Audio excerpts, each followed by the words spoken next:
এই সময়কার খুব জনপ্রিয় লেখক শ্রী সুকান্ত গঙ্গোপাধ্যায় সম্প্রতি বিভূতিভূষণ স্মৃতি পুরস্কার পেলেন। তার একটি গল্প আজকের রবিবাসরীয়তে বেরিয়েছে। গল্পটির নাম হচ্ছে ঠগ।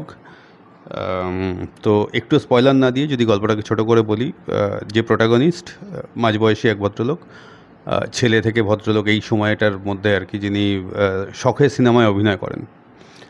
সবই ঠিক আছে, 3-4টে সিনেমায় অভিনয় করেছেন। লাস্ট যে সিনেমাটার প্রিমিয়ার ছিল সেখানে তিনি তার বন্ধুদের নিয়ে গেছিলেন। তো এই সিনেমাটাতে তাকে হঠাৎ করে একটু মোটা মোটা লাগছে, একটু গেইন করেছেন ওয়েট এরকম মনে হচ্ছে।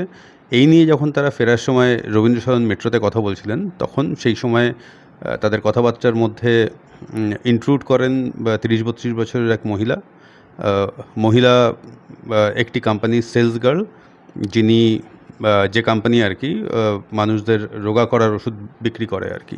এ ধরনের প্রচুর ওষুধের বিজ্ঞাপন আমরা দেখতে পাই, 1 সপ্তাহের প্যাকেজ, 1 মাসের প্যাকেজ, 2 মাসের প্যাকেজ, যেখানে মানুষ অতিরিক্ত মেদ ঝরিয়ে ফেলে। এইখান থেকেই গল্পটা টার্ন নেয়। এরপরে ব্যাপারটা যায় একটা ইন্টারনাল কনফ্লিক্টের দিকে চলে যায়। কতটা মোটা প্রোটাগনিস্ট হয়েছেন ভাবতে থাকেন, এই ওষুধ খাওয়া উচিত হবে কি হবে না, খেলে কোনো সাইড এফেক্ট আছে কি না। এবং ফর্চুনেটলি আর আনফর্চুনেটলি মহিলার সঙ্গে মাঝে মাঝেই মেট্রোয় দেখা হতে থাকে। তারপরে কি হবে, প্রোটাগনিস্ট মহিলার কাছ থেকে ওষুধ নেবেন কি না, খাবেন কি না, রোগা হওয়ার ব্যাপারে কতটা প্রয়োজনীয়তা অনুভব করবেন, ইত্যাদি ইত্যাদি বিষয়গুলো নিয়েই গল্প এগিয়েছে। এর বেশি আর বলা যাবে না। তো গল্পে যে থিমেটিক্স এক্সপ্লোর করা হয়েছে তা একদম যদি অন দ্য ফেস বলা হয়, সুপারফিশিয়াল লেভেলে বলা হয়, তাহলে সেগুলো হচ্ছে সিনেমায় অভিনয় করতে গেলে কতটা ফিট থাকা দরকার, কতটা রোগা দেখানোর দরকার, বডি ফিটনেস, বডি শেমিং কিছুটা খুব সামান্যভাবে ছোঁয়া হয়েছে। এইগুলো সুপারফিশিয়াল লেভেলে, কিন্তু অ্যাকচুয়ালি তার ভিতরে যদি আমরা যাই তাহলে সেখানে ক্লাস স্ট্রাগল দেখানো হয়েছে, ক্লাস ডিফারেন্সিয়েশন, ক্যাপিটালিজমের একটা খারাপ দিক, ওয়েলথ ইনইকুয়ালিটি, এই থিমগুলোকে এক্সপ্লোর করা হয়েছে। তো সব মিলিয়ে ঠিকঠাক গল্প। আমি বলবো না যে খুব ভালো গল্প, খারাপ গল্প একদম বলবো না, ঠিকঠাক ধরনের গল্প। রবিবাসরীয়তে এত স্পেস থাকে না যে একটা গল্পকে ইচ্ছা মতন করে বড় করে সুন্দরভাবে প্রেজেন্ট করা যায়।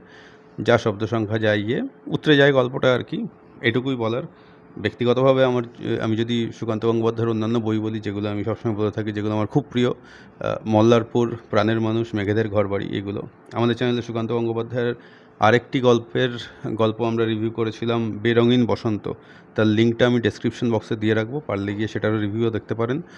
সুকান্ত গঙ্গোপাধ্যায় ব্যক্তিগতভাবে আমার এই সময়কার খুব প্রিয় লেখক, আমি জানি আপনাদেরও অনেকেরই তাই। আর যদি এই ধরনের গল্প, উপন্যাস, প্রবন্ধর রিভিউ পেতে চান, তাহলে আমাদের চ্যানেলটা সাবস্ক্রাইব করে দেবেন। Thank you.